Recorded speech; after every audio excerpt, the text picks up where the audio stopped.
The following program contains the opinions of the host, guests, and call-in participants.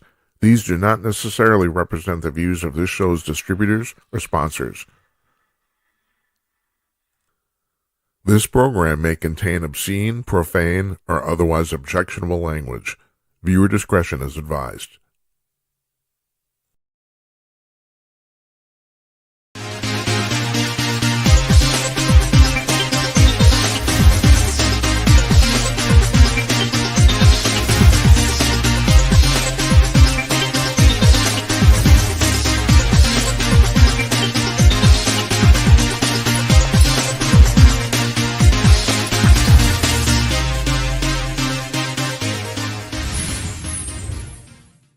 Hey, greetings from Minneapolis, everybody. Come to your cordless. I am Jim Peters, and welcome to another edition of Jim Peters at Night. It's Thursday night, July 24th, 2025, and this is episode number 256. How we pound these out, I have no idea. Hope you're having a good day today. It was another 90-degree day here in Minneapolis today. Everyone thinks it's cold here. Yeah, it is 4 months of the year. About 3 months of the year is hot as hell. Our guest today, Thomas DiLorenzo. He is an economist, former professor at Loyola, Maryland University, and he's the president of the Mises Institute. Now, if you've watched this show before, or for many years, or whatever, in its various incarnations, we've been doing this on Thursday. It's our 2-year anniversary. Excuse me. On Thursday, it's our 2-year anniversary. But we did shows. About 400 shows at Conk News, which unfortunately is now out of business. That's kind of very unfortunate, but it is, as of a couple of weeks ago. But anyway, one of our major guests who's been on here forever, at least a couple dozen times, is Murray Sabrin, the economist, and he's a member of the Mises Institute. And this guy, Thomas DiLorenzo, the guy, our guest tonight, he is the president of the Mises Institute. And what the Mises Institute is, and he will explain it at the beginning of the interview. We taped this afternoon. Excuse me. Not good. Burping. Don't want to burp in the microphone. You don't want to do that. It's basically a club for economists of the Austrian school, which is basically people who followed Ludwig von Mises and Murray Rothbard. And Murray was an American. Ludwig was an Austrian, and that's the reason it's called the Austrian school. It's very laissez-faire capitalism, very free market. Extremely. Anyway, we had a fascinating discussion with Thomas, and we're going to put him on in just a minute. Meanwhile, tomorrow we're running a rerun. We run reruns on Fridays now, and the rerun tomorrow is Spencer Morrison, lawyer turned economist himself, from last Tuesday, the 15th. Very jovial guy. We had a very good time. And I'm trying to educate you people, so you should know something about money. So I'm trying to do this in at least the painful point as possible. We talked to a lot of different people, a lot of different walks of life here, but one of the running themes is economics, along with climate change and UFOs. And I think you guys know where I stand on that stuff. I gotta admit, I have a friend of mine who watches the show regularly, and he's in finance, and his problem is. Or he says my problem is I won't commit to anything. I will in part 2 tonight. And by the way, we're taking phone calls this evening right after the interview. The phone lines will open right after the interview if you want to call in. 325 call Jim. 325-225-5546 on the bottom of the screen there, and you can send us a text at 408-458-5088. All that stuff's running, or will be running as soon as the interview's done. My friend says you won't commit to anything. Yeah, well, I got a problem. And I was telling my wife about this afternoon. It's like, all right, 255 shows, 400 shows previously at Calling News. I've done like 600 of these. I have guests on every night, and a lot of these people can completely contradict each other. And at this point, I don't know what to think. Only thing I do know what to think, and I'll talk about this in part 2, is that the Federal Reserve is spending $3.1 billion to remodel their office building. You heard me right, $3.1 billion. I'm going to bitch about this before, but I have to mention, you have to know this. You can build a really nice skyscraper in Midtown Manhattan for $1 billion. And this isn't even a new building. They're remodeling an old building. It's this. Oh God, I'm just my. And so anyway, Trump toured this today, and he had a few things to say, and I have a few things to say. But when it comes to like tariffs, Thomas DiLorenzo is going to talk about. Mr. DiLorenzo is going to talk about tariffs. I don't know what to think. I don't. You know, my general feeling is I trust Trump. It seems to be economics seem to be his wheelhouse, so he seems to have a handle on this stuff. And generally, in the past, that is his first term. Things always worked out well on the economic side. So, but there's a lot of people who say that what he's doing shouldn't work. And Mr. DiLorenzo is basically one of them, although there's some caveats. But yeah, so at any rate, you listen to this, and Spencer Morrison's coming on a rerun tomorrow. Now, here's the deal. We have shows booked all 4 nights next week, and we still do. I'm not going to tell you who's on because I'm in the process of rearranging them. Now I have a woman named Kimberly who's helping me book the show, and she's doing a fantastic job. I cannot tell you. She's doing just a bang-up job. Well, anyway, but the thing is, I'm still booking some of the dates myself, especially when it comes to like the paranormal stuff, because I'm kind of an expert at that. So I book a lot of that stuff. But at any rate, we booked 2 economists back-to-back last week, for next week. And that's not going to work. That's not going to cut it. I'm trying to mix it up a little bit. I don't want to, economics can be a boring subject, even when it's presented by fascinating people. And I don't want to do that to you guys. So we're changing the schedule. Right now, we're scheduled to have the At Night All-Star panel on Monday night, but we might move it to Thursday. But all I can tell you is we're going to have 4 shows next week. And Thursday night, July 31st, is our 2-year anniversary, as I said. So but I can't right now. It's kind of up in the air on who's going to be what where. But yeah, so you tune in on Monday. We're going to have a show. We will have shows all 4 nights next week. So yeah, and like I said, the phone lines are open tonight. 325 call Jim. They'll be open as soon as the interview's finished. So you can call up then. If you call up now or during the interview, you're gonna get to leave a voicemail, and you don't want to do that. So without any further ado, here's Thomas DiLorenzo. Here we go.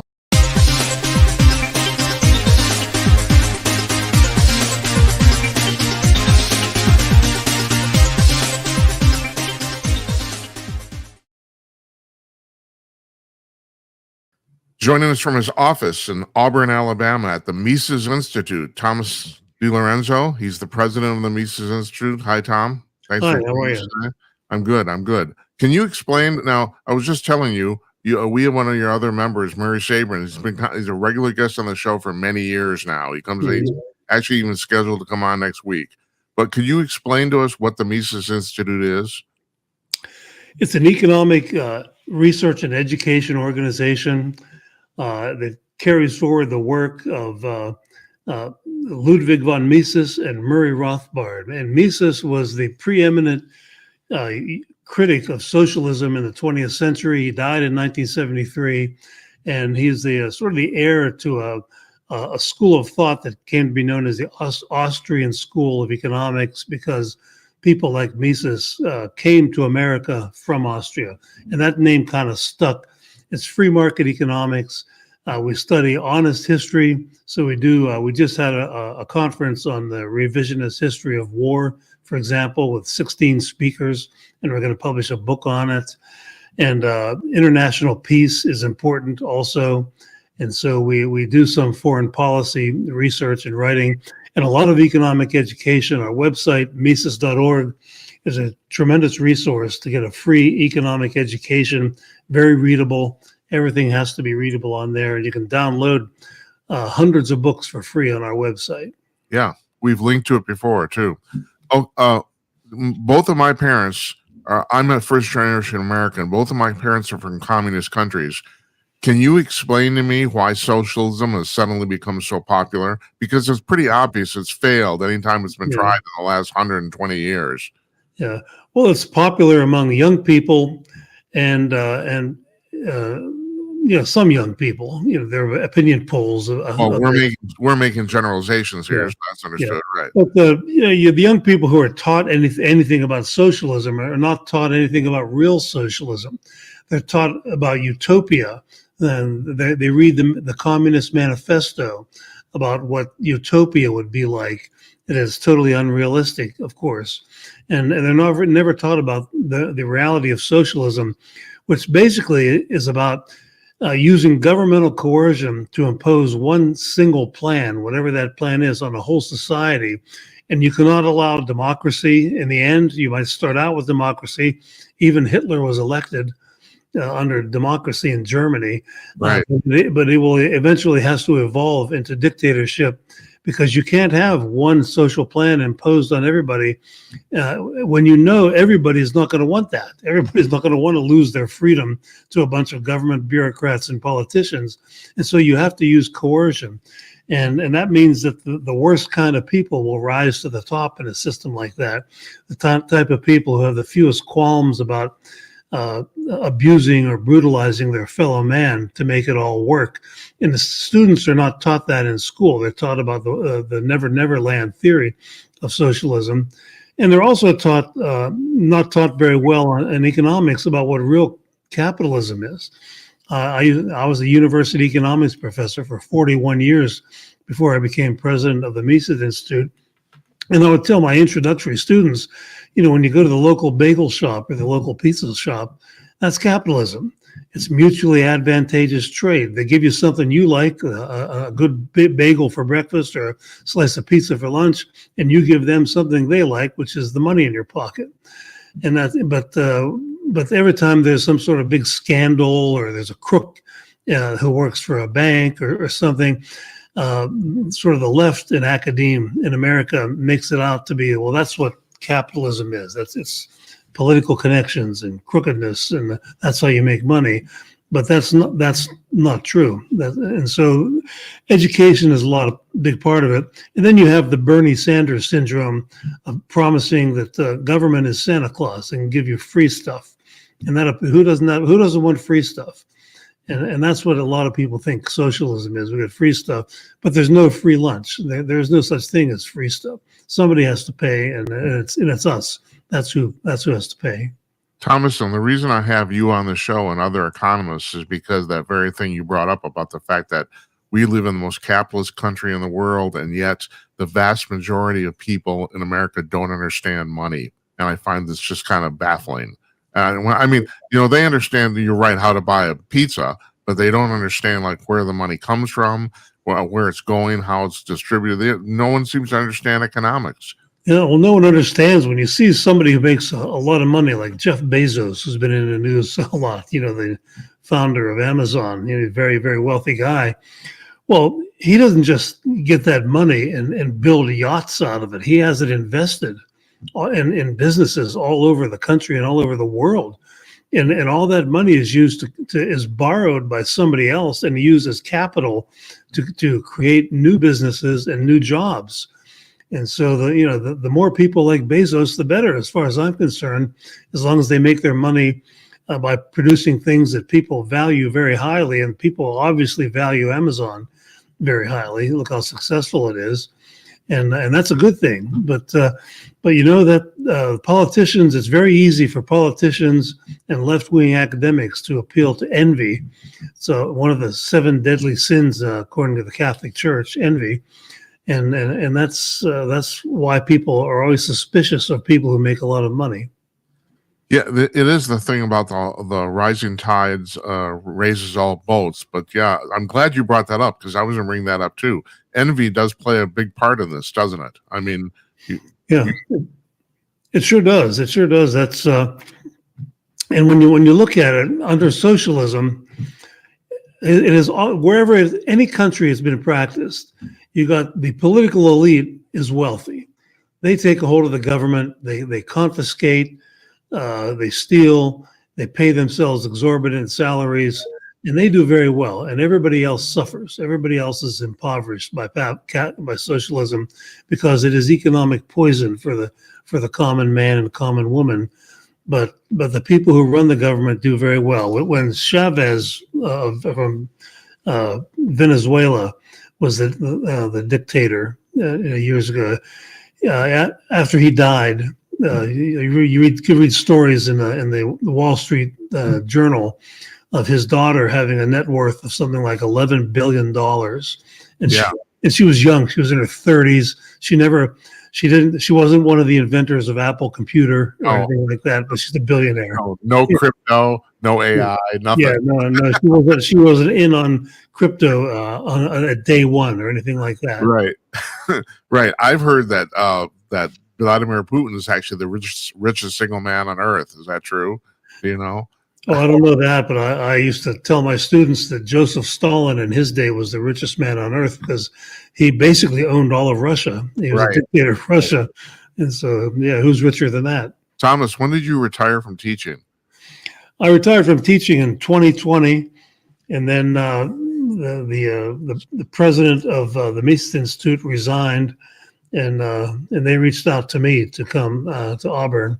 So I've been working with the Mises Institute for 35 years, off and on. Before that, yeah, you haven't been out of teaching for very long. And the reason No. I ask is because did you get blowback from the students about your pro-capitalist views? Did the students complain at that point in no, 2020? very little. I was extremely popular because I don't know if they saw it as a form of revolt against the establishment, but I taught at several different universities, and me and hundreds of my associates, academic associates who are conservative or libertarian academics, but we're always like the skunk at the picnic at the university. And Right. sometimes there might be 3, 4, or 5 of us in a single department, so we have colleagues, but then we're surrounded by a sea of socialists wherever we go. But the students, I was very popular. My classes were so popular, my elective classes, that the economics department that I was in had to pass a rule placing a limit on how many students could take each elective class, because they would teach courses where 5 students would show up, and I would have 35 or 40 or more wanting to take my undergraduate classes. And so they liked it. And I taught in a business school, and a lot of my students their parents were business people, or they owned their own business. And they wanted to do that. They wanted an interview with Morgan Stanley. Yeah. So a lot of their classmates in other disciplines were different. But I was lucky in that regard that I taught in a business school. Well, so I asked this, and you've touched on this about the fact that Gen Z, or the current crop of young people, the youngest young people ever now, apparently, according to surveys, they're like the first generation and like maybe forever that seems to be predominantly conservative. And do you think that's a reaction, a rebellion against their parents or the older generations? Because it's never really happened before. Well, yeah, not in a long time. I don't know if it's ever happened before, but I think it's probably just from what I know about a lot of the young people that I've been around. I spent 41 years around 20-year-olds, at the university. I think it's a reaction against the craziness of the American left, with the worshiping transvestites and claiming a man can be a woman, and attacking free speech and things like that. And I could tell you stories like at my former university, every year the seniors would pick a theme for their senior party before graduating. And the year Donald Trump was elected for the first time, that year they picked Celebrate America, because they knew it was an election year, and whoever won, it would be a peaceful transition of power. So Celebrate America. And they have a dance and a big party. And then Trump wins, and the university president told them, you have to change that title, or we won't let you have your party if you're going to be celebrating America. So they should be in mourning for America, was basically what he was saying, because Trump won the election. And so I think you go through several years of that type of bullying by the left wingers in the universities, and a large part of the student population is going to rebel against that. And I think that has a lot to do with it. I think they see a lot of their professors and school university administrators as nothing but phony totalitarians. This is not your milieu, but I'm going to ask you. I've talked to a lot of people on the show about and it's a theme is starting to emerge that we maybe aren't talking about political differences, that we have a large portion of the population, you touched on this, that might literally be crazy, are suffering from mental illness. Do you think there's anything to this? I mean, and the thing is, how do you, and where does that come from? I had a guy on the show last week who said, and I thought this was an interesting theory. He says, you look at this, it's actually parallels the rise of the legalization of marijuana. He thinks some of it is cannabis psychosis. He actually did. And I thought, well, God, I can't argue with that because he's right about the timing, you know? Yeah. Well, I'm not an expert in that area or anything like that, but I have noticed this. The rise of craziness. I mean, so many of these young people are easily talked into. Well, I'm not a man. I'm really a woman. So let me just be a surgeon about that. And there's even these people I've seen on the internet that they have normal jobs. They might not be very high-paying jobs. They have normal jobs, and then at night they dress up like some sort of animal. Yeah, Get a costume and walk around like an ostrich or something. Right. And they have a dual personality, but the other personality is some kind of bear or something like that. Right. And that's how they live their life. And if that's not lunacy, what's lunacy? Yeah, well, that's true. That's true. You've written 18 books or co-written at least 18 books. And your last book, as far as I can tell, was called The Politically Incorrect Guide to Capitalism, right? Economics. Yeah. Economics. Okay. Tell me something politically incorrect about economics. What's the first thing that comes up? Well, there's a big literature in the field of economics. I'm talking about the university level, for example, about what's called market failure. Markets, and that's another reason why so many young people are like socialism. They're taught that the markets fail everywhere in all sorts of ways. But the way in which it's taught is there's this theory that is presented of competition, and it's called perfect competition. And it's really sort of a utopian vision of what a perfect world would look like with all these assumptions. And then they compare that to the real world, and they complain the real world is imperfect. And we need government regulation or government control to make things more perfect. But I don't know about you, but in all my life, and I'm 70, I've never met a person who's perfect. And I don't know of anybody. I've never seen anybody who's perfect. Everything's imperfect. But it's really a dishonest way of studying markets. And so I can give you maybe one example. There was the one example is for years in the textbooks in economics, there was a story that was told at one point about bees and apple trees.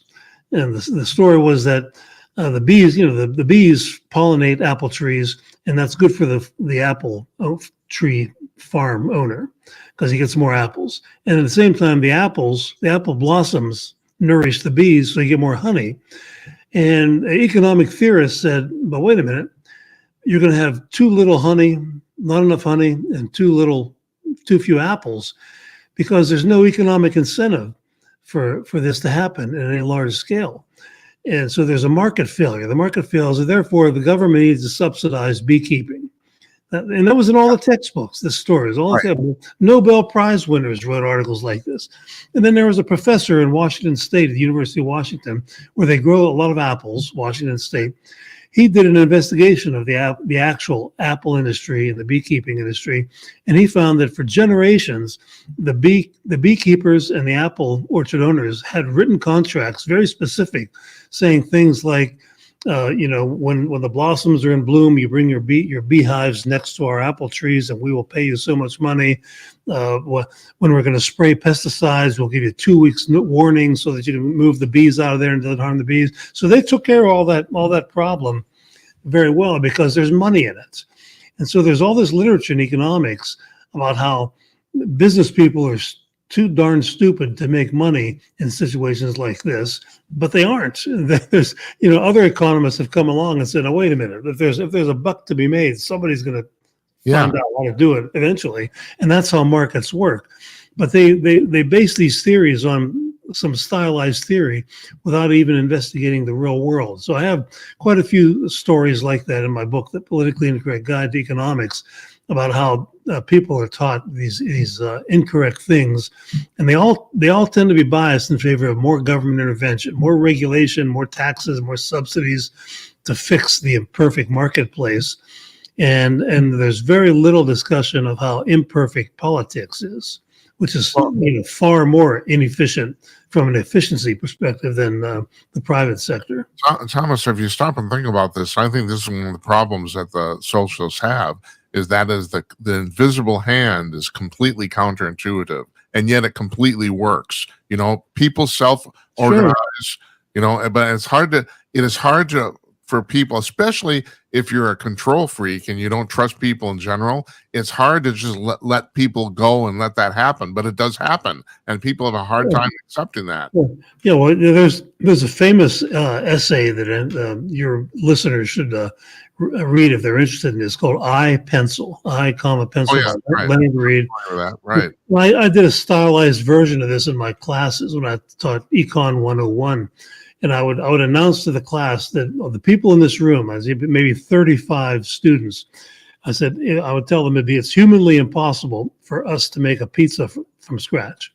And they would kind of snicker because they would think, well, all I got to do is go down to the grocery store and buy a pizza shell and some sauce, and there you go. You put it in the oven, you got a pizza. But then I would say, oh no, you got to start with a wheat farm. You got to grow the wheat, and all the technology and all the equipment and all the machinery and all the science that goes into operating a wheat farm. Then you need the petroleum industry because you need trucks to transport the wheat to the mill. And then you need the mill that turns it into flour. And then you need the tomato industry. And you go down just the common ingredients of a pizza, and you're up to thousands of people from all over the world participating in some way to give us all these things. And it's all peaceful, it's all voluntary. And why do they do it? Well, because that's how they make a living. We all have our specialized knowledge of of our job, and we make money doing that. And then we use that money to buy things from other people. That's capitalism. And it's not that complicated, but that's how it works. But like you said, there's always a segment of people in society, even if they understand this, they don't like the outcome. It's too peaceful. Well, we're too prosperous. They think we're drinking too much. We're spending too much money on booze and not enough on Bibles or whatever. And they want the government to force us to do the opposite. But really, if that's what they think, they should just try to convince their neighbors to spend more money on Bibles and less on booze. And that's because the market will give you whatever you want. If the people say we want more Bibles, capitalism will give them more Bibles. Yeah, but it scares me. The trend in socialism scares me because on a temporary basis anyway, you can convince people that this is actually the best way to do it, and of course it isn't. And one of the problems with socialism is once you get into it, it's almost impossible to get out. That's part of the problem. Yeah, it is. Once you go down that road of government control of prices, for example, that always causes trouble. This crazy communist who looks like he might be the next mayor of New York City, for example. Yeah. He wants what he's calling a rent freeze. So if you're a landlord and you're renting an apartment for $1,000 a month or for a $1 apartment, and you're making a $100 a month profit on that because you have expenses, you might have a mortgage on that apartment, right? You have maintenance costs. So you're at the end of the year, let's say you clear $100 a month on that apartment. And then he wants to pass a law saying you can't charge more than, say, $800. So all of a sudden you're losing money on your rental apartment. So you get out of it. You get out of the business. And the history of that is, especially in New York City, when they used to have what's called rent control, is a lot of landlords just walked away. They thought it was cheaper for them to just walk away from it. Then you end up having squatters take over, or the building just falls apart. And if they don't walk away, they spend less and less on maintenance, and the places get run down and turn into slums. And so it inevitably, socialism of any kind is economic poison. And that's just one example of what can happen to New York City if this guy, a proud communist, gets elected mayor of New York City, of all places. Yeah. Now, the scary part is I have a lot of conservative friends who say, well, if that's the type of government they want, maybe we should let them have it. But like I said, the problem is once you get into that, it's very difficult to get out of it. Yeah. And of course, they'll need a bailout by the federal government, which means you and me as taxpayers. More free money. More free money. That happened in the 1970s in New York. New Yeah, York State it was did. when Nelson Rockefeller was governor. They had to bail out New York State because he was a sort of a maniacal spender and got the whole state in a situation of bankruptcy. Well, there's always a big daddy bailing out somewhere. It's terrible. So I read your Wikipedia entry. I don't know who wrote that, but I don't think they like you very much. It's all anonymous. Yeah, yeah. Well, Well, you know you're doing the right thing if all the right people hate you. that's right. That's right. I was going to say that's not uncommon. So, Yeah. but they pointed out. Now I want to talk about your books on Lincoln, but they also there's a thing in there about the fact that you're fairly well known for your views on antitrust or your studies on antitrust. Yeah. But they brought up, and you brought up Nelson Rockefeller. That made me think of this. They brought up FDR, and I've talked to Murray Sabrin about this, about the fact that, as a matter of fact, he educated me on this. I always thought when the Great Depression came along, and Hoover was perceived of not doing anything about it, and maybe that's true. He was just going to ride it out. So he lost, and they brought in FDR, and FDR started to do things, except that what he did probably prolonged the Depression. I mean, he probably actually made it worse, not better. Yeah. But there was a perception that he did something. I was talking to Murray, and I said, well, my impression is that maybe we didn't know enough about capitalism in the 1920s and 30s to know what to do. And Murray said, oh, no, that's absolutely wrong. He said, we knew what to do. It's just Roosevelt didn't do that stuff. Is that true? Oh, yeah. And Herbert Hoover was not a sit on your hands kind of a guy. He was a big interventionist. Yeah, that's right. He raised taxes, big all of government pork barrel spending projects. But when the government spends $10 billion, it has to take that $10 billion out of the economy. So it destroys real jobs in the economy to create government make work jobs. And it was Hoover who started that. It was Hoover who started farm subsidies and all of that, paying farmers for not growing food, because the thinking was, well, if you reduce the supply of food, the price will go up and farmers will be better off financially. Well, yeah, possibly, but then the people who buy the food are worse off financially, all of us. So when then Roosevelt, his chief domestic policy advisor was a man named Rexford Tugwell from Columbia University. And I quote him in one of my books as saying that what the Roosevelt administration did was just codify and expand on what Hoover started. So their economic policies are not that much different. And so the first 2 years of the Roosevelt administration, their theory was the Great Depression was caused by low prices. Therefore, if the government could force prices up, they would end the Great Depression. So in agriculture, they started they expanded the business of either forcing or paying farmers to grow less food or raise less livestock. They even had government employees go around killing livestock to increase the price of beef and the price of ham and everything to benefit the farmers. Then in manufacturing, they did the same thing. They put price controls on manufacturing, where there was a man named Jack McGidd in New Jersey who actually went to jail because he was a tailor, and the government said you have to charge at least 50 cents to hem a pair of men's pants, and he was charging 35 cents. And so he went to jail for that because he broke the price code. And so that was the craziness of the first Roosevelt administration. And the last thing you want to do in a depression is cause prices to go up. Yeah. And that made everything worse overall. And then all the government spending that took place, all the civil conservation corps and all the public works that they celebrate. Well, the unemployment rate at the beginning of the Great Depression was 2.9%. By the time you get to 1940, it's still around 17% unemployment. Yeah. Several times more than what it was in 1929. So, and the reason for that is all of that spending on all those government jobs, that money had to be taken out of the pockets of the American consumers by taxes. And so you destroyed millions of jobs that would have happened in the private sector in order so that politicians can pat themselves on the back and hand out government jobs. And the people who got the government jobs will always be grateful for them because they can see it. It's a job, it's a money, it's a paycheck, and FDR is celebrated for that. But what you don't see is all the people who are even impoverished even more.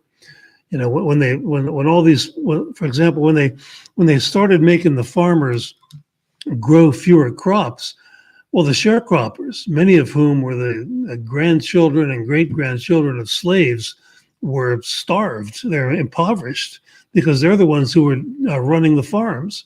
But if you drastically cut back in farm production, you're going to have less farm employment. And so in places like the Mississippi Delta, it created overwhelming unemployment and poverty by the Roosevelt administration. But there were people, you know, the people, like I said, the people who got the government jobs were very thankful. They knew who to vote for. In fact, the way they distributed a lot of the government spending in that time, they actually had government agents going out and asking people, are you a registered Democrat or Republican? And if you're a Republican, you would have a harder time in some states signing up for the benefits, for government benefits or a government job. But there's perception involved here too. I mean, you go back, there's millions of Americans who thought that Roosevelt did the right thing. I mean, you know, he was kind of lionized, and not just by even average people, and yet he basically made this way worse. And these were sort of the early days of radio, when everybody had a radio. Right. And Roosevelt used the Federal Communications Commission to deny licenses or to end the licenses of radio stations that were critics of the New Deal. And so the Democrat Party basically monopolized the airwaves and radio. And of course, FDR himself put on some ugly looking sweater and did his fireside chats on early day TV to do the same thing. So they used the regulatory agency, the FCC, to basically to politically monopolize speech over this, and so it was hard for the other side to get their viewpoint across. What do you think of Trump's tariffs? I mean, I just learned this recently. I didn't know this, that in 1900, McKinley did the same thing, basically the same thing Trump's doing, and far from causing inflation, it actually worked out just fine. What do you think was going on with that? Well, there was McKinley when he was in Congress. William McKinley. He was in Congress before he became president, and when he was in Congress, he was like the Donald Trump of his day. He was a big pro-tariff guy, and so when they passed a tariff in the year 1890, and they named it the McKinley tariff, even though he wasn't the actual congressional sponsor, but he was the most prolific promoter of protectionist tariffs, as they're called. So they named it after him. And it raised the price of so many products that were widely used that McKinley himself was voted out of office, and the Republican Party went from a majority to a 3-to-1 minority in the House of Representatives because people were so ticked off at the high prices caused, not inflation. Inflation is when the average price of everything goes up. Right. But back in the day, tin plates, for example, were very heavily taxed, and a lot of things were made of tin back in the utensils and things that people use, and all of a sudden they're doubling or tripling in price, and people didn't like that. And so it was a disaster for McKinley personally, but he was a part of the John D. Rockefeller political machine, and Rockefeller ran that part of the Republican Party out of his Cleveland home. And he got McKinley elected president years later, and he was basically the Rockefeller candidate for president. But it didn't work out very well. The tariffs did not work out for McKinley. So I was surprised when President Trump started saying, "This is my hero, William McKinley," because he almost totally destroyed the Republican Party with the 1890 tariff that he was so strongly in favor of. And I'm disappointed to hear President Trump, by the way. He's been out bragging. He's saying, we're taking in so much money with tariffs, billions, hundreds of billions of dollars. Well, just a couple of months ago, he had Elon Musk in there saying to us, here's how we need to reduce the government bureaucracy. And then President Trump now is saying, No, we want to grow the government bureaucracy. We're going to give the bureaucracy billions more money, billions more dollars from tariff revenue, because that's where the money is going to go. It goes into the treasury. And so he's growing government. He's growing bureaucracy, which is the opposite of what he said he wanted to do. And he's made a big mess all around the world with all the uncertainty, because he's created a situation of where business people don't know what it's going to cost to be in business next year. A Yeah, lot of them will just say, just tell us what the tariff rate is, quit right. all the bickering and the negotiating and all that. And that's been a bad thing. Right. This is all still in flux. It's probably not going to settle down for another few months, if not a year. And of course, his goal is that. If we're lucky. Yeah. Say again? If we're lucky, Yeah. it'll slow down in a year. Yeah. Right. Well, the Great Depression was made much worse by a tariff bill called the Smoot-Hawley tariff. Hawley is the second name, two congressmen it was named after. And it increased the average tariff rate in America to about 60%. Put that into perspective, last year, the average tariff rate was 2.5%. And so that created an international trade war, because other countries all raised their tariffs on American imports into their countries. And that shrunk world trade by about 2/3 in 3 years. And then fast forward, World War II is over. 1947, the average worldwide tariff rate was not 2.5%, but 25%. So the countries of the world got together and they created something called the General Agreement on Tariffs and Trade. And they had rounds of negotiations with 80, 90 countries to negotiate down tariff rates. And they did this for 50 years. And finally, by the time you get 50 years from 1947 to the late 90s, the average tariff rate worldwide was 5%. And so it took them 50 years to do that.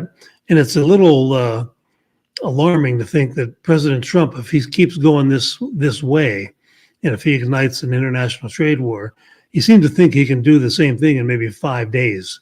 Instead of, it took the rest of the world 50 years in the last generation to get this done. And because everybody understood the international division of labor is what makes the economic world work and what makes us prosperous. And, when countries that try to be self-sufficient, Nazi Germany is the most notable example. That was the whole economic policy of Nazi Germany. That's why they decided they had to start invading Poland and invading other countries, because they didn't have all the resources to be self-sufficient in everything. They had relied on trade, peaceful trade, and mutually beneficial. I'll give you money, you give me your products, and we'll both make our lives better. And that was a disaster for Nazi Germany, which is good for the rest of the world, that it was bad for Nazi Germany. But any country that there's nothing wrong with saying we want to drill for more oil and have being almost self-sufficient in oil. But you can get carried away with that if you think, well, let's be self-sufficient in just about everything, because you'll increase your cost of living and you'll reduce your standard of living by doing that. There's a lot of people in your position. I talked to them, a lot of them here, who are really basically want to abolish the Fed. So explain this to me. If we abolish the Fed, somebody still has to take care of printing money, and you don't want to give that over to Congress. It'll become completely politicized. Yeah. So maybe the Fed isn't working well, but you at least need something like it, don't you? Maybe not something like it, but we used to have competing currencies, and in Europe before the euro, there were competing currencies there. Right. But in those days, the way electronic computing is now with our phones, even if you have exchange rate issues, that could be resolved in a few seconds, no matter where you go nowadays. I'm going to London in a couple of months, and I'm not worried at all. I might go to Turkey later on in the year, and exchange rates are not a big issue like they might have been 50 or 60 years ago, or let's say an inconvenience to travelers. And so, but we used to have competing currencies, and a well-known economist that's associated with our school of thought here at the Mises Institute is Friedrich Hayek. He was a student of Ludwig von Mises. He won the Nobel Prize in the 1970s, and he wrote a little book called The Denationalization of Money. our money was nationalized during the Civil War originally by the National Currency Acts, which created the greenback dollar as the monopoly money. There used to be competing currencies. And then when the Fed was created in 1913, it became, the government really took serious control of the money supply. Although we still had the gold standard, we still had banks could have gold reserves backing up their paper money. But then that was pretty much ended in the 1970s by Nixon in the early 70s. And the result of that was stagflation. Do you have any thoughts of that? Do you think we should go back on the gold standard? A lot of people do. Sure. I think competing currencies could involve cryptocurrencies, gold, silver, and that's the way we used to operate. The word Dixie, the South, the South in America is Dixie, the land of Dixie. Yeah, right. Dixieland. Where that comes from was there was a bank in New Orleans. It was called the Citizens Bank of Louisiana in the 19th century. And they had very high gold reserves, maybe 80 or 90% of the loans that they had extended. So if you had, and their currency was called the DIX, D-I-X, it's 10 in French. In Louisiana, a lot of French speaking people at the time in Louisiana. And so farmers and others from the upper Midwest would come down the Mississippi River and sell on their barges and sell their wheat or whatever they were selling. And they would go home and being paid in this currency called the Dix. And they would say, I came home with a pocket full of Dixies. And that's where the word Dixie came from. And the money was so popular that it was used in Minnesota and places like that because people trusted it. You could redeem it for gold and silver if you wanted to. But as long as you knew that the bank was honest like that and you can get something of real value if you had to, people didn't bother. They weren't making runs on banks saying, give me gold and silver for the pay. They wanted to go about their lives, go about their business, and it was a convenience to use the paper money of that bank. Other banks that weren't as trustworthy didn't succeed as much, or they went bankrupt. And so we had a competing system, and just like in Europe with the French franc and the British pound, and whoever's bank was more responsible, they had a stronger currency, the British pound or the French franc. And we could move back to a system like that. And instead of having a monopoly currency whose only value is based on the promises of politicians. And that hasn't worked out too well. The dollar, the purchasing power of the dollar is about 1% of what it was in 1913 when the Fed was created. Yeah.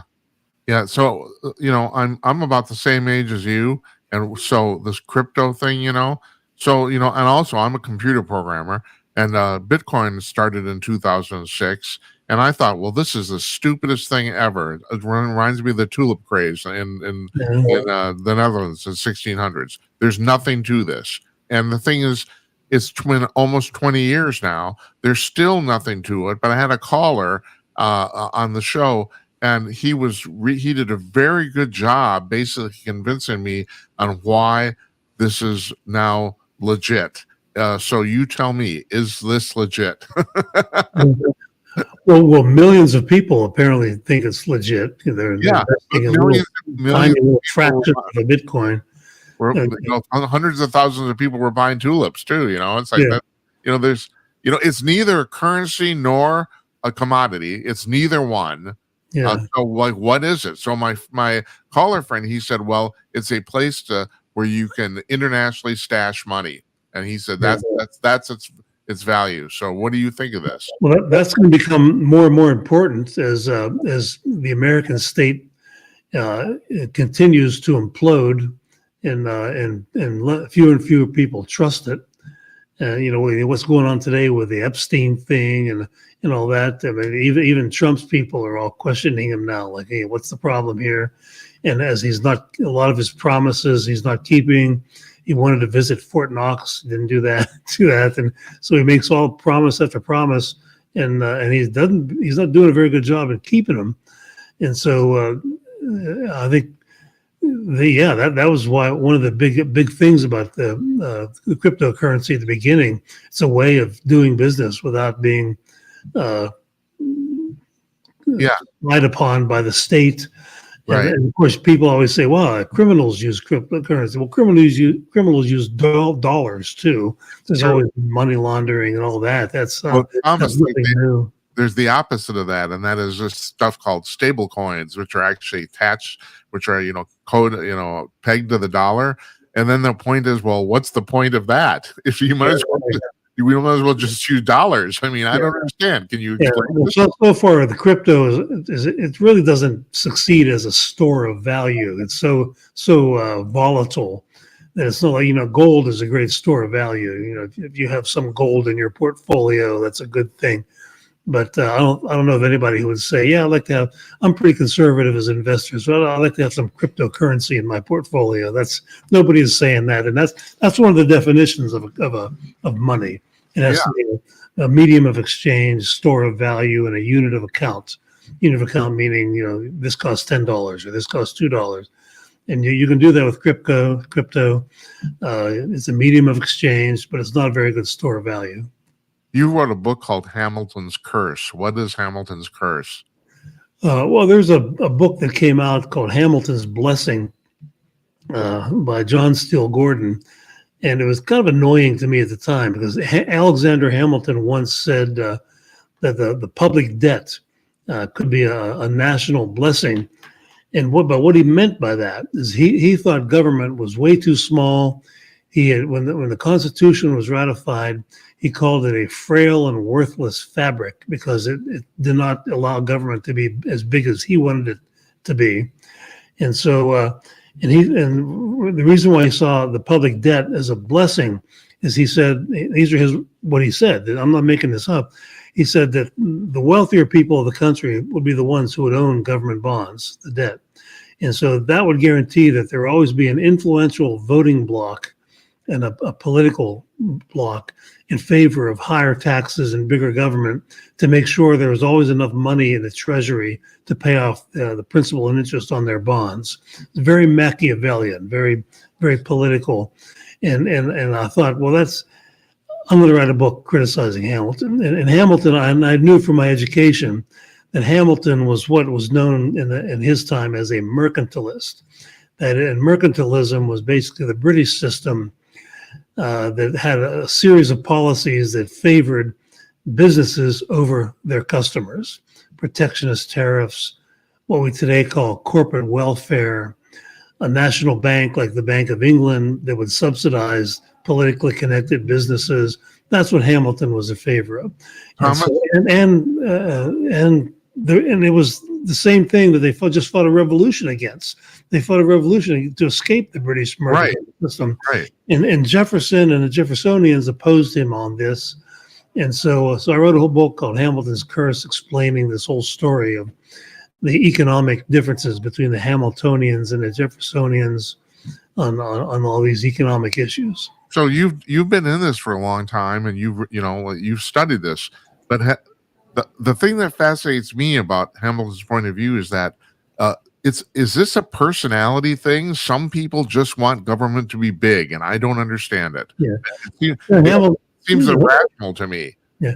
Well, Hamilton, he sort of sneered at Adam Smith. Adam Smith's famous book, The Wealth of Nations, right, which is considered to be the first big economic treatise, was published in 1776, the year of the Declaration of Independence. And so Hamilton knew about it, but I don't think he ever read it, because I've read some of Hamilton's speeches where he sneers at this idea that people can get along without government supervision. That, the story I told earlier about how no 30 people could possibly make a pizza, because when you think about it, it depends on the decentralized knowledge in the minds of hundreds or thousands of people who all cooperate in all these industries around the world to give us ordinary things like a slice of pizza. And Hamilton was of the opinion that, no, you can't rely on that. You need the hand of government. Right. Meaning his hand. Right. Yeah. Meaning him. And so, there's always some segment of the population that is like that. There's always some segment of the population that believes in there has to be some sort of dominant class that orders everybody around. Is it a control issue? Yeah, Do you yeah, think? yeah. A lot of it is a control issue, and there's always some segment of the world that wants to be a controller. I have an old friend named Clyde Wilson, who was a history professor at the University of South Carolina for many years, and he wrote a small book called "The Yankee Problem in America," and he's a Southerner from North Carolina, and he says, the word Yankee, it doesn't refer to everybody from the North, in terms of the Civil War. There were a lot of very fine people in the North like the South, but a Yankee was sort of a descendant of the Puritans, and he was a certain type of personality, very domineering, entitled, and think that they had some kind of God-given right to rule over everybody else. And then he says in his book, Hillary Rodham Clinton is a museum quality specimen of a Yankee. And that's a great line in that book. But every society, I think, has that type of person who thinks they are entitled to dominate and control everybody else. And Hamilton was certainly like that. And Jefferson said that what Hamilton really wanted was, in Jefferson's words, he called it corruption or consolidation bottomed on corruption. Consolidation meant basically monopoly government. Hamilton proposed a permanent president at the Constitutional Convention, which is another word for king. Yeah. And they had just got rid of the king. Right. And, but if he could be the king, well, that's okay. It's okay to have a king if Alexander Hamilton is the king. Yeah. And it was basically his thinking. And based on corruption, what Jefferson was talking about is one of the things Hamilton did as Treasury Secretary is he nationalized the war debt. And the war debt had been issued by states, Massachusetts, Virginia, to raise money for the armies, George Washington's army. Some states like Virginia had almost paid off all their war debt. Other states like Massachusetts had hardly paid anything. But and so what they did was they decided in Congress that these bonds, that a lot of them were owned by Revolutionary War veterans, they were trading between 2 and 10% of par value. The government would buy them back at 100% at a certain date.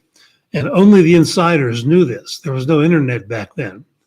And so there was a mad rush up and down the eastern seaboard with wagon trains and horses and carriages by emissaries of members of Congress and people like Hamilton himself to buy up all of these war bonds at 2%, 5%, 10% of par value, because they knew they were going to be able to sell them for 100% of par value in a few months. And many people made millions of dollars in the 1780s by doing this. And Jefferson sat back and watched this happening. And that's where he came up. That's why he decided that Hamilton was corrupt, because the purpose of all this was he wanted to buy all of these members of Congress that he made rich would forever vote for his political system, protectionist tariffs, the Federalist Party. They could be relied upon. And then Jefferson went a step further. He said, but these people are going to retire and die. And so you need something more permanent as an engine of corruption like this. And that was a national bank. He said that's why Hamilton was a champion of a central bank. He wanted to use a central bank to buy votes of members of Congress to make sure that the Federalist Party's economic policies would prevail forever, as far as he knew, when you have that kind of power. You've written, unfortunately, we don't have time to get into this. I think, Thomas, if it's all right with you, I think we're going to have you back, because I was going to say you've written about 3 books that are very highly critical of Lincoln. And I wanted to talk to you about that, but man, we just burned through an hour. Yeah, well, I don't like to do interviews longer than an hour. I just don't. I don't think anybody with a real life wants to watch that long. I know it's very fashionable right now. I talk about this all the time. 3-hour interviews is a very fashionable thing. I don't think anybody wants to watch it. So if you're game, I'll have you back. I'd like that. Well, sure. Yeah, just get in touch anytime. I want to know. I want to know what you think. I mean, you're there's a lot of historians who don't agree with your thoughts on Lincoln. I want to talk about that. Sure. Yeah. I kicked over a hornet's nest when I wrote a book. Yeah. Called The Real Lincoln. I guess you did. That's right. Most of the books are about the unreal Lincoln. Yeah. Yeah. So yeah, I will do that. Well, we'll reschedule you. Okay. I'll have Okay. you back. Thank you.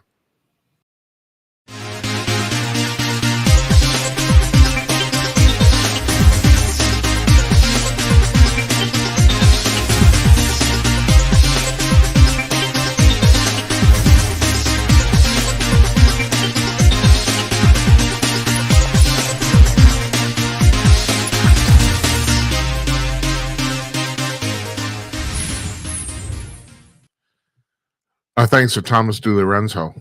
Fascinating discussion there. And we're going to plow right forward here. It's the Jim Cast. This is the second part two of our show. I kind of do a kind of sort of a newscast, kind of sort of maybe. It's all news that necessarily didn't get picked up by the majors. Sometimes it's UFO stuff. Sometimes it's paranormal stuff. Sometimes it's just politics that you haven't heard about.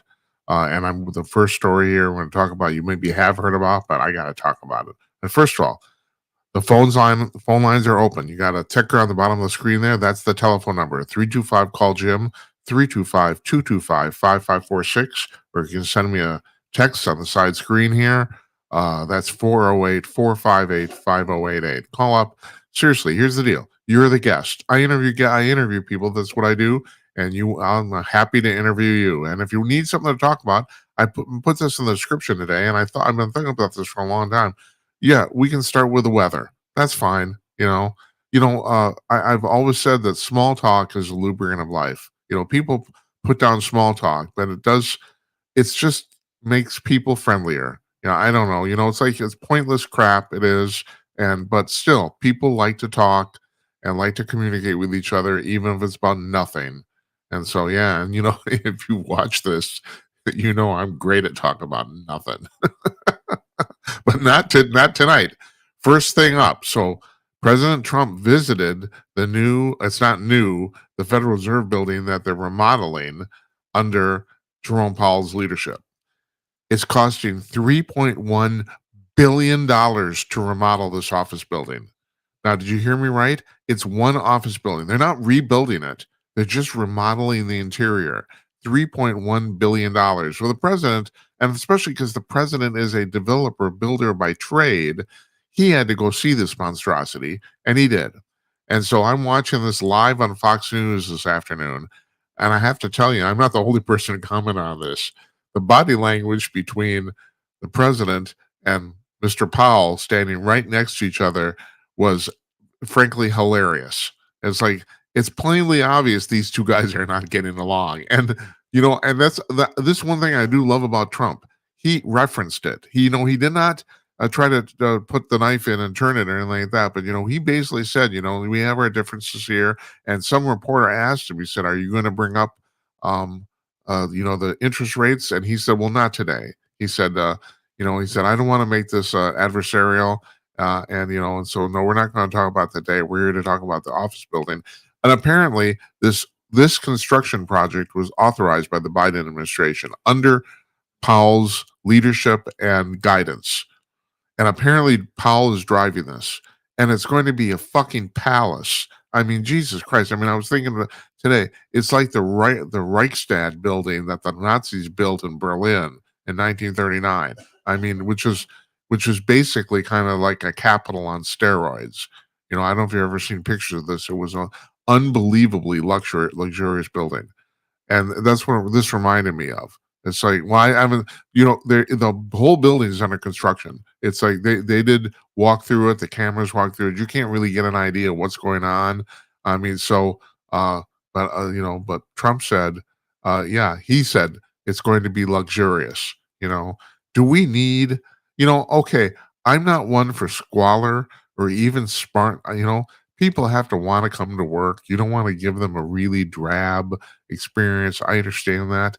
But you understand, you got to keep this in perspective. You can build a really nice skyscraper in Midtown Manhattan for $1 billion. A really like a 70-story building in Midtown Manhattan, some of the priciest real estate on the planet, for $1 billion. That's done.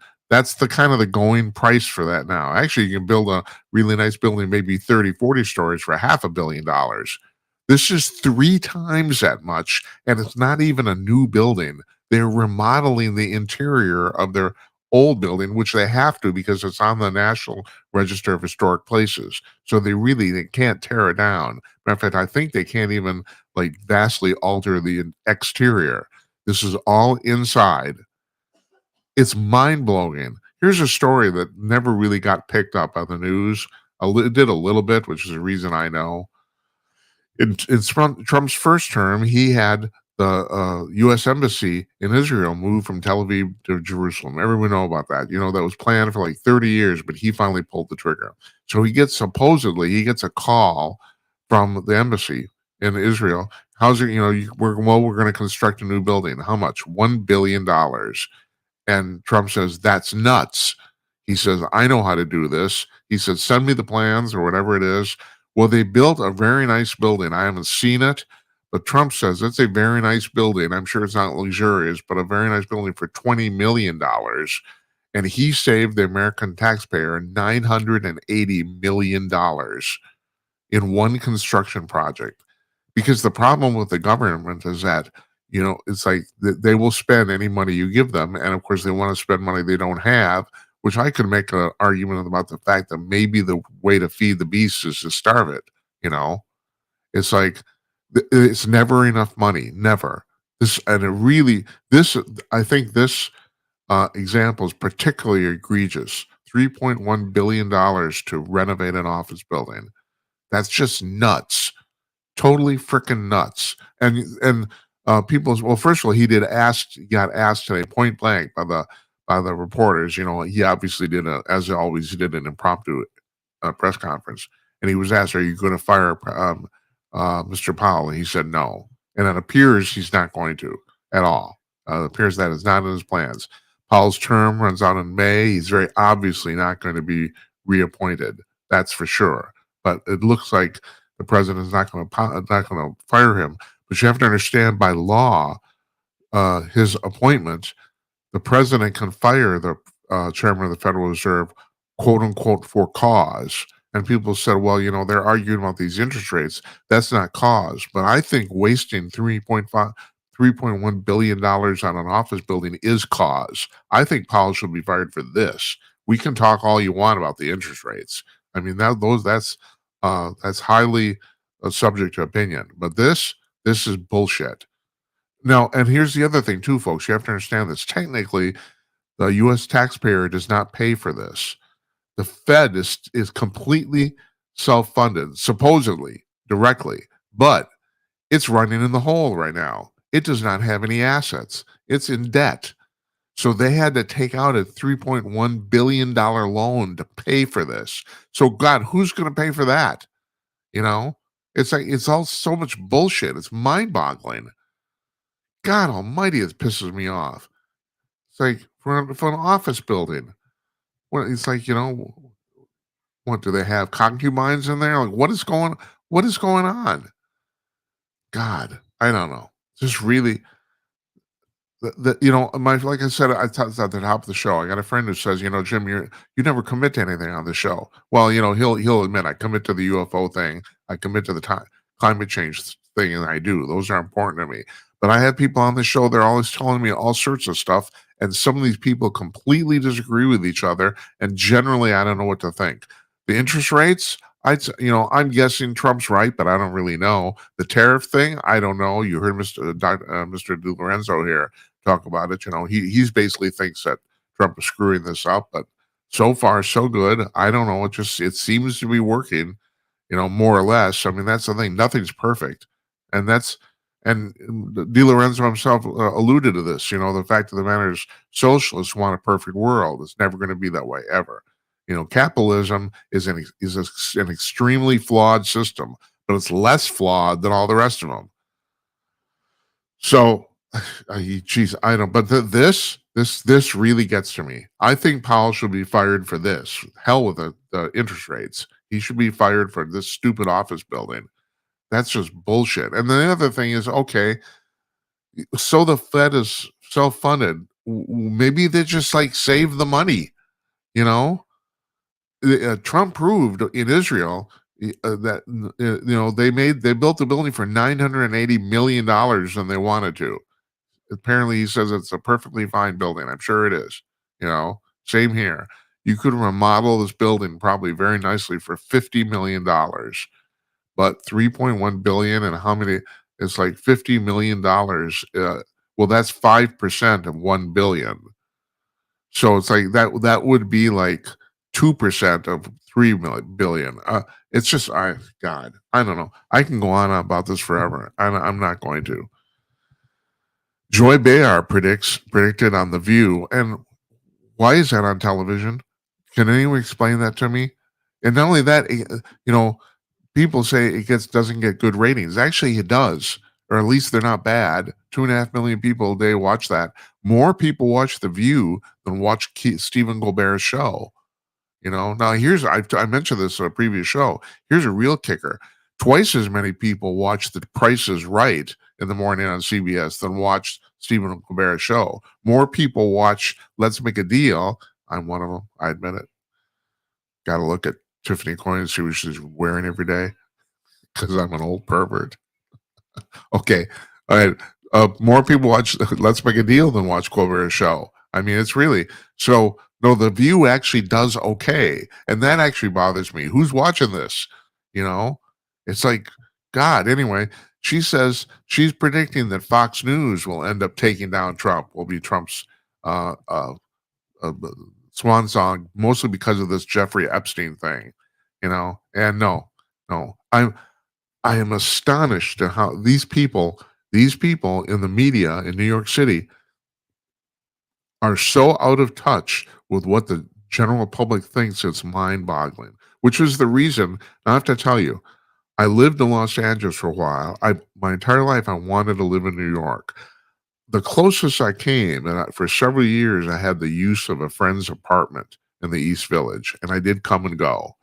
And so I guess, I don't know, it wasn't my official residence, but I don't know, I had a key, it's like, I could come anytime I wanted. So I don't know if that counts. That's the closest I got. I always wanted to live in New York City. Now I'm glad I don't. Since I started, well, I was going to say journalism, but once again, I would like to point out I do not consider myself a journalist, but I've been working in journalism, I guess, even though I'm not a journalist. Since I started this gig like 6 years ago, I've realized that it's a real advantage to being here, basically in the hinterlands. I mean, Minneapolis is the 15th largest city in the United States. Okay, but it's an island. I mean, the next largest city is Chicago, which is 8 hours away by driving. You could say maybe Milwaukee, but Milwaukee's not that big. Although I have to say I'm very fond of Milwaukee. I like it a lot. But it's not that large a city. That's the thing. Wisconsin doesn't really have a real metropolis. It doesn't, but Milwaukee's the biggest city there. But otherwise we're kind of sort of like, and we're landlocked. I mean, we're smack in the middle of the continent, which is really, we get this goofy weather. But it's like, I'm glad to do this show. It's good for me to be here because I kind of get a feel walking around of what the public thinking. Now we have very strange politics here in Minnesota.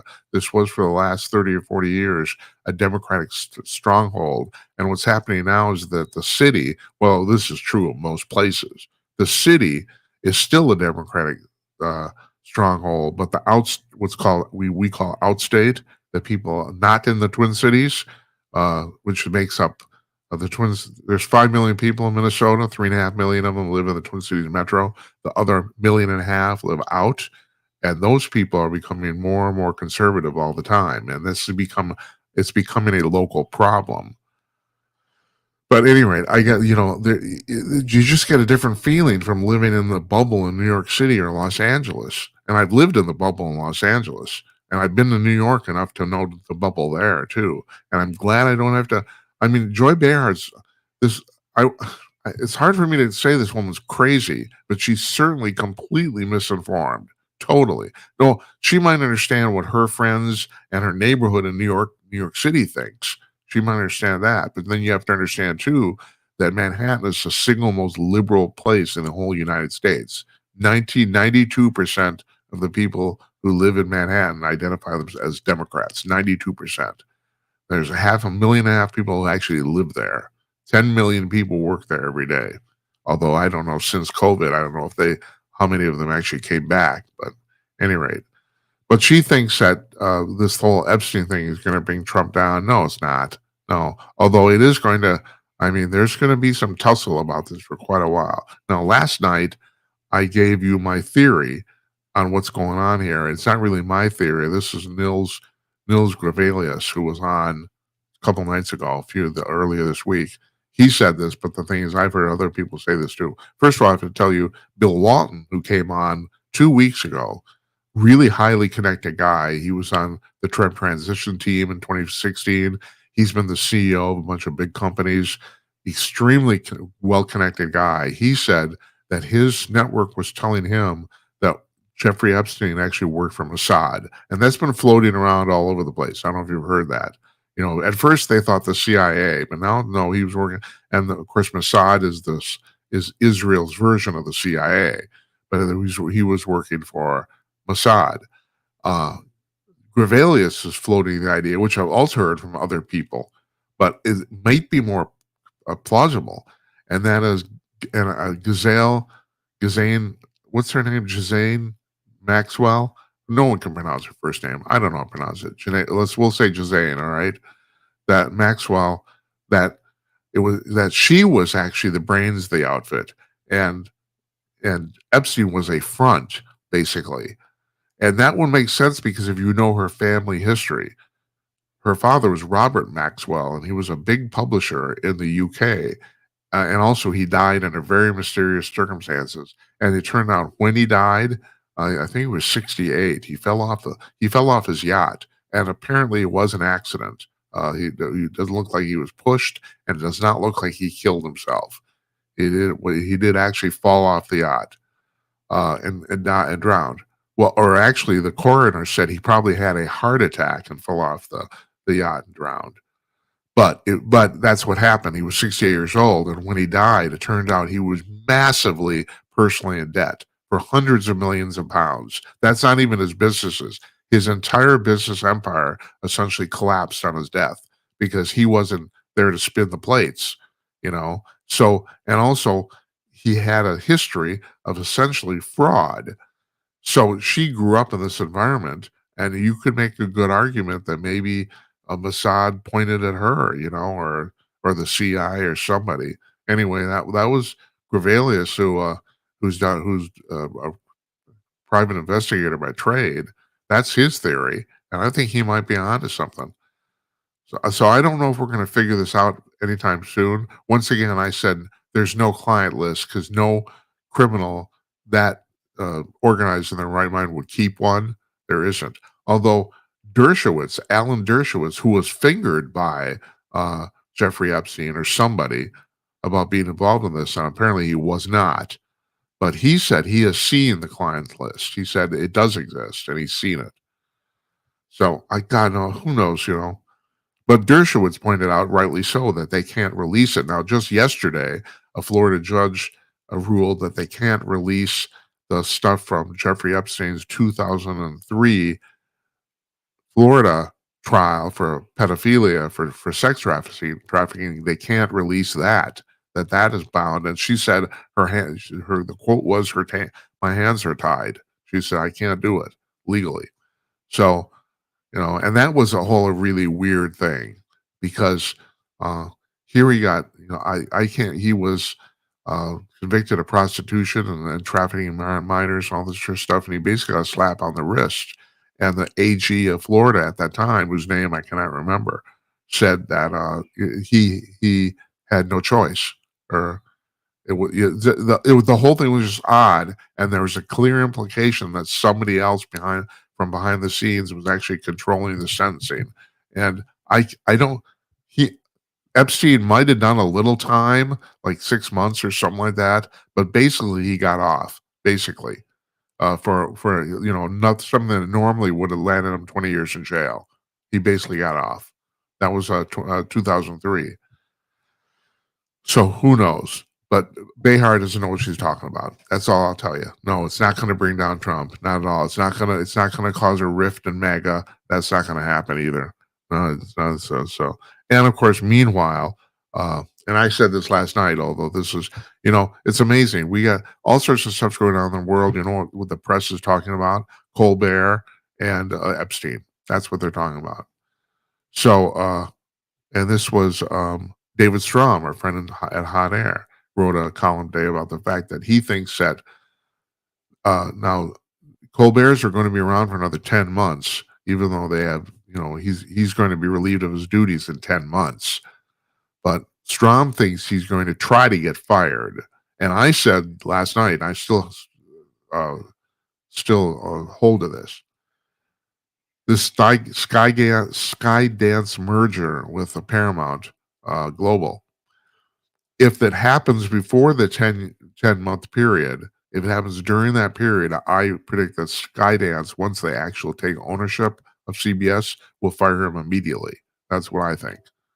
Because I don't think they want. But Strom says, and Strom once again is not the only person who's floating this, that basically Colbert is going to try to get fired before then, because he says it will raise his credibility in the marketplace, and it probably will. So what is Stephen Colbert going to do after this? Well, he's not going to do another TV show. He will probably end up doing a podcast. And you may say, well, good luck to that. Except you understand this guy's probably worth about $80 million.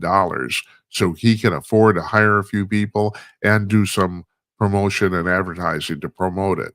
So he's not in your mom's basement doing a podcast. It's not going to be the same. So yeah, I think David might be right about that. But I'm reiterating. I think that if Skydance takes control before his time is up, they will just let him go ASAP. That's what I think too. And which seems to be David's theory is that's what he wants. He's trying to get fired now. I got to bring this up because this is important. Today is the 35th anniversary of the founding of Talkers magazine.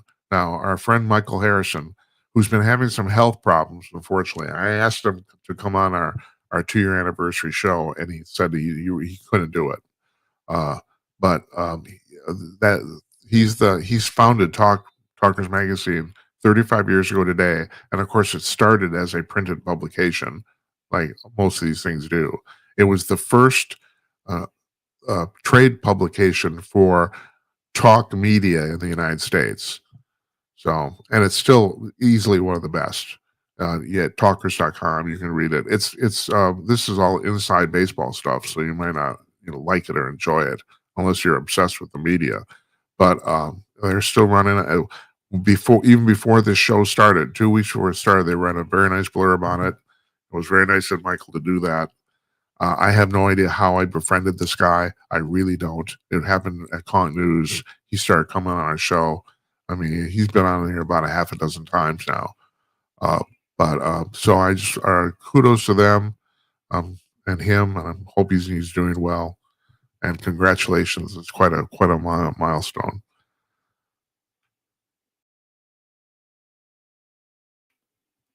And that's where we're going to leave it tonight. Now, what's happening in my weekend? My mother turns 101 on Saturday. She's been on the show before too, and we had a birthday party for her on Sunday. But I'm taking her on Saturday night. I'm taking her to the theater. I am. We're going to go see a musical, the show, and out to dinner. And yeah, she's still walking around. She's 101. What? And how does that bode for me? On the one hand, I have fantastic genes. On the other hand, I'm fat. It's like you want to live a long time. That's not a good way to do it. And I know people say, well, Jim, you're not that fat. But the thing is, like my mother, I spent at least the first half of my life rail thin, absolutely rail thin. Then I got married and happy. With that, you know how that happens. It happens to everybody. I started gaining weight, and also I was diagnosed with hypothyroidism, and that really put a nail in that coffin, man. And everybody, if you have hypothyroidism, which means you have an underactive thyroid, and you have to take pills to bolster it, it's better than hyperthyroidism, where your thyroid works too much, and then you have to take pills to actually calm it down, or if it's really bad, they have to remove your thyroid. No, this I have hypo. I have a low thyroid system, and everybody who has that, they tell everybody who has it. First of all, everybody who gets it gains weight. Everybody does, and then they say, well, once you start taking the medication, the weight will come off, and it never does for anyone. And the things they can't understand why, because the pills are absolutely chemically identical to what your thyroid puts out. And theoretically, you should lose weight, but nobody does. Nobody does, and they don't know why. They have no idea. And same thing happened to me. I didn't lose any weight. I haven't. So, and yeah, I'm being picky here. No, I'm not. I'm not a rotund, but still, I'm not my mother anymore. My mother's still, she complains about her weight, but she's still pretty thin. Yeah, maybe she's gained a few pounds over the last 30 years. I don't know, at 101. But and I'm think maybe either next Monday or next Thursday, we'll have Mom call into the show. Thursday's our 2-year anniversary. And like I said at the top of the show, I'm not going to, we have a schedule. We have our schedule up at Gemini.com on the front page, but it's going to change. That's all I know. I don't want to do 2 economists 2 nights in a row, because I don't think you guys want to hear that, see that. I think part of the thing that people call up here, geez, I just realized something. Oh, part of the reason people watch this is because there's the variety of who the guests are. I'm not that interesting. Yeah, so that's the thing. But I don't want to have too. So I want to thank Kimberly again, the woman who's helping me book the show now. She's doing a fantastic job. I cannot tell you. This is just like I can't speak more highly of this woman, but the problem is I'm still booking guests too. And so we end up booking two people in a row who just happen to be economists. And no, yeah, that would bore me. I don't know if that, so we're gonna do some juggling over the weekend. And so I can't tell, I don't know who's gonna be on Monday, but I think that sometime next week we'll have my mother call in. Yeah. So happy 101st Esperanza. So, and I want to thank you guys for watching, and happy weekend. I hope you have a good weekend. I hope it's not too hot where you're at. I saw the national weather maps. It's supposed to be pretty much hot everywhere, but it's summer, so don't bitch. It's going to be, because 8 months from now, I'll be bitching and moaning about snow. So, at any rate, good night, Uncle Donnie, wherever you are, and good night to you, wherever you may be. I want to thank you folks for watching. You have a great weekend. We'll see you on Monday. Take care, everybody.